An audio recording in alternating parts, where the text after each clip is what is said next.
Good morning, afternoon, and evening, everyone. Welcome back to a fresh new episode of Knock Off the Perch, a Manchester United podcast. I'm Dheeraj, and today we are gearing up for another thrilling match day as United takes on Brentford in the Premier League. After an international break filled with both highs and lows, it's time for our Reds to get back to business on the pitch. In this episode, we will talk about the latest news discussing player performances during the break. We'll talk about United's ongoing goal scoring challenges. We'll also talk about the style of play which Brentford has been employing. Let's dive right in. During this international break, United again found themselves in the spotlight. The focus kind of shifted to the structural changes around the club, particularly driven by board. Sir Jim Ratcliffe, who is himself a lifelong fan, he became a minority shareholder not more than a year ago now. So he made a controversial decision by ending Sir Alex Ferguson's role as a club ambassador. This was supposed to be a cost-cutting measure. Now we get it. The whole United fan base, they see Sir Alex as the heart, the soul of modern Manchester United. He guided us to 13 Premier League titles, 2 Champions League victories during his tenure. So it's kind of weird that he no longer holds an official position after this season, despite his decades-long contributions. As expected, this decision, it sparked reactions from the fan base as well as all United legends, particularly Eric Cantona. He called the move scandalous. He emphasized that Ferguson deserves some more respect and freedom at the club. Rio Ferdinand echoed these sentiments. He also highlighted that if someone as important as Ferguson could be pushed aside, it sends a clear message that no one's position in the club is actually truly secure. Interestingly, Ratcliffe's approach, it does not end with Ferguson. He did dismiss around 250 long-serving employees as the significant cost-cutting efforts. So there is some unease among fans who see this as a long-gone departure from club's ethos, the club's traditions.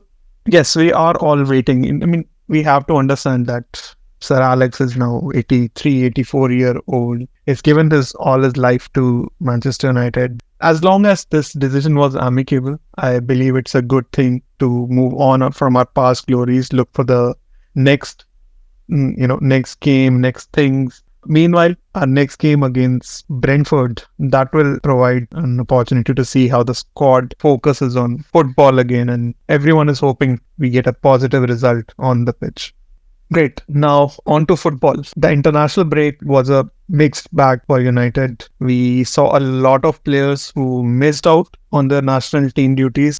Noussair Mazraoui, significantly, he missed Morocco's game after undergoing a minor heart procedure. Diallo pulled out of Ivory Coast games. Garnacho as well skipped Argentina's fixtures due to some knee discomfort. In addition to these, Maguire and Mainu also were sidelined. In fact, interestingly, this is the first time that no United player featured for England in a competitive fixture since 1976. Now, on to the players who actually did go to international break. Dalot, he had a solid showing for Portugal in their first game. Portugal won 3-1. He was providing width on the right-hand side. He didn't feature in the second game. Another Portuguese Magnifico, Bruno, he played both the games. He was crucial in the first game against Poland. He assisted Bernardo Silva's first goal and he was constantly a threat.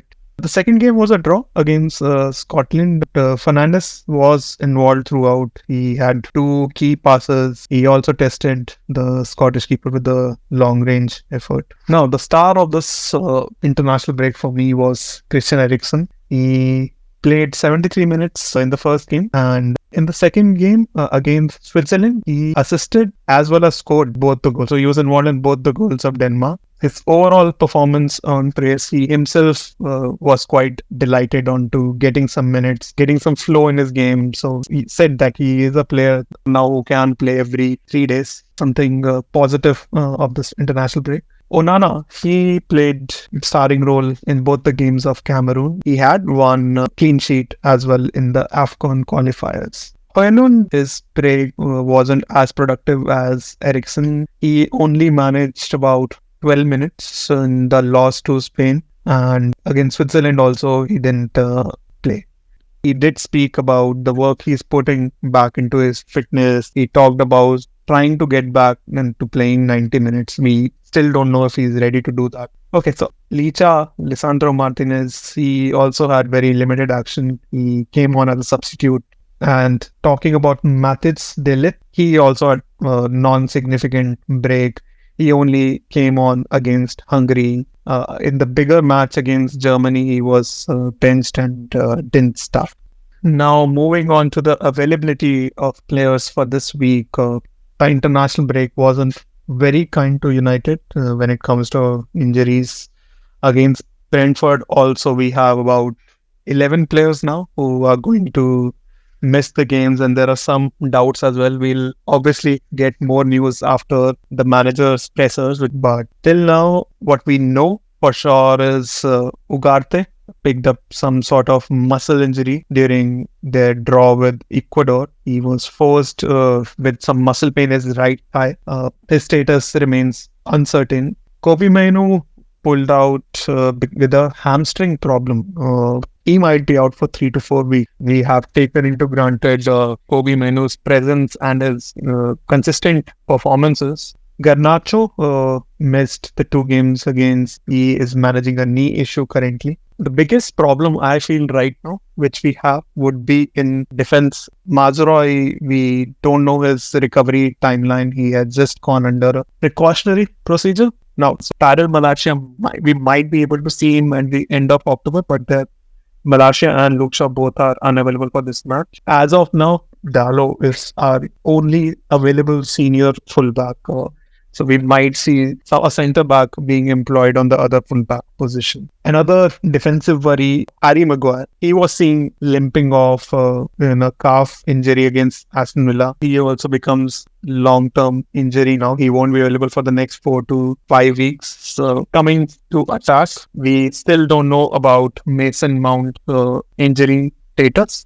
He is working on his way back after a head injury and a knock he sustained in the Tottenham match in September. We hope there is some positive news regarding his availability, as his creativity, his pressing, it could be the key for breaking down Brentford's defense. Now, one of the main issues that United has been facing this season has been a lack of goals. And it's not entirely a new problem, but it has become even more pronounced in the first 7 games of the season. We only have 5 goals. We are among the lowest scorers in the league. We are level with Palace and again outscored by new sides like Ipswich and Leicester. And to be honest, for a club that's supposed to be challenging for the top 4, top 6, that is simply not good enough. Last season, we managed about 57 goals in 38 matches. That was like the 9th in the league for goals scored. And this problem isn't just about missing chances. It is about creating them as well. We were 13th in the big chances created last season. This season, although the trend is a bit different, we are creating the chances, but we are not taking them. And this was very evident in the 0-0 draw with Aston Villa. We had a lot of possession, but there was no cutting edge in the final third. And this will boil down at one point to the recruitment done by the club. They brought in Rasmus Højlund and Joshua Zirkzee. Both of them are promising talents, but both of them are not proven goal scorers at this level at least. And Højlund has been, in and out of the lineup with injuries. That hasn't helped. Zirkzee scored in his opening game against Fulham, but since then he has been scoreless. He's still, it feels like, adjusting to the pace of Premier League. Now, the onus will and does come eventually on to Marcus Rashford, and his dip form last season didn't help. He was a 30-goal man. He was touted to be that, but he struggled to replicate what we saw in Erik ten Hag's first season yet again? Will this attacking setup that Erik ten Hag has assembled, will they mature quite quickly enough? Will they get back United on track? Because till the time that doesn't happen, the lack of firepower coupled with our defense being very vulnerable will remain a major obstacle in us moving above the table. All right, now let's take a closer look at our next opponents, Brentford. They are a team who have always punched above their weight in the Premier League. This is partly thanks to their tactical genius manager, Thomas Frank, who's getting all the plaudits and their disciplined style of play. Now, what sets Brentford apart from all the other mid teams is their focus on structure.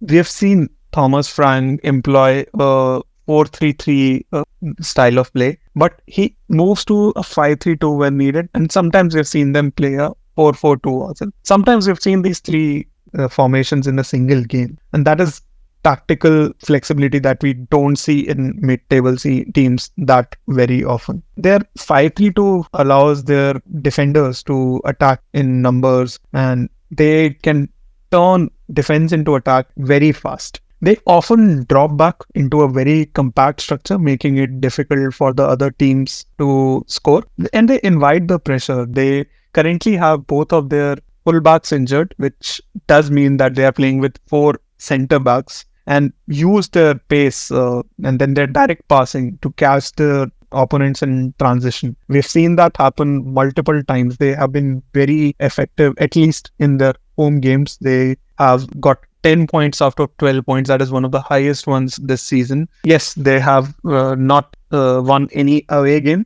but to be honest, their away games have been City, Liverpool and Tottenham. They will be looking to put some points on the board against United. One more interesting thing about Brentford has been their knack of scoring very quickly in the matches. In fact, they have set a Premier League record by scoring in the opening minute of 3 consecutive matches. And this strategy isn't a fluke at all. It is like a planned part of their approach. They have been treating kickoffs like almost like set pieces now. They're looking to catch teams napping by sending direct balls forward and then battling for these second balls. So that winning those second balls in these dangerous areas will be key in these games. We saw this against City as well. Johan Wissa scored with a header just seconds after the opening whistle. And Bumo has been key as well. His quick goals against West Ham and Tottenham were the same as well. Now, studying their style of play, I realized this direct approach starts from their goalkeeper itself. They do rely on quick transitions, and their goalkeeper, Mark Flecken, is a key part of this. He tries and send accurate long balls. In fact, Brentford are now ranking second in the Premier League for their accurate long balls. Mark Flecken has completed about 94 successful long passes. This allows them to completely bypass the midfield and put pressure on the opponent's backline. But it's not even just pumping all the balls forward. They do have a good expected goals per shot, one of the highest in the Premier League again, which basically means when they do get a shot off, it's often from a dangerous position. With an average shot distance of some 14 yards, this ability of getting into good positions and testing the keeper consistently, that makes them a constant threat. Now, Bumo and Wissa have been central to this. Bumo in particular, he's been creating goals, he's been dropping in those spaces, he's been getting goals and assists. He's able to drift in these pockets, find dangerous positions. He will be the main threat man.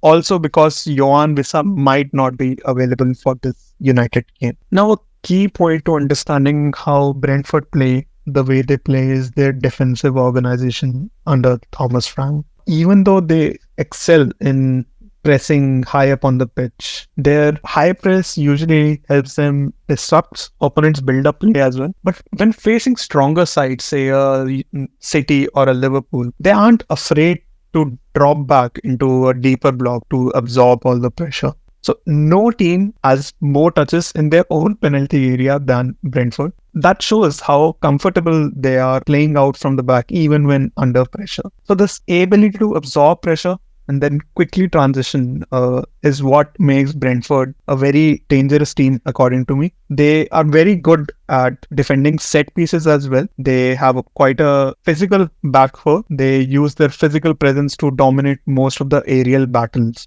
So for a team like United, who has been themselves struggling to score from set pieces, this could be crucial aspect to look at for this game.